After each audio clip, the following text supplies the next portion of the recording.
کیا ہوا 9 ماہ میں، کہاں مسٹیک ہوئی کہ یہ معاملات تھوڑے سے پیچیدہ ہو گئے؟ دیکھیے ملک صاحب، اس وقت پاکستان کی معیشت جو ہے وہ ریلی ٹائٹینک میں سوار ہے.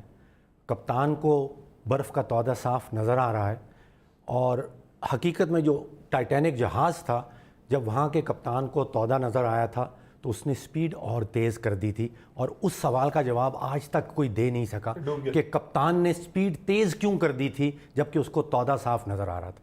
وہ تیز سپیڈ کا میں تو فگرز کی بات کرتا ہوں. 10 سال بالکل ٹھیک کہا کیانی صاحب نے کہ نہ انسانی ہیومن کیپٹل کے اوپر کچھ خرچہ کیا گیا، سب پیسے ضائع کیے گئے. لیکن 5 سال جو پیپلز پارٹی کے گزرے تھے اس میں اوسطاً 5 ارب روپیہ اضافی قرضہ روزانہ کا لیا جا رہا تھا. اور اس وقت ہم سوچتے تھے کہ اتنا بھاری قرضہ ہم اتاریں گے کیسے.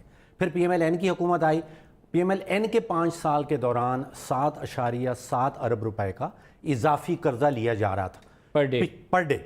جو پچھلے 9 مہینے کی آپ نے بات کی، 8 مہینے کے اعداد و شمار اسٹیٹ بینک نے دے دیے ہیں.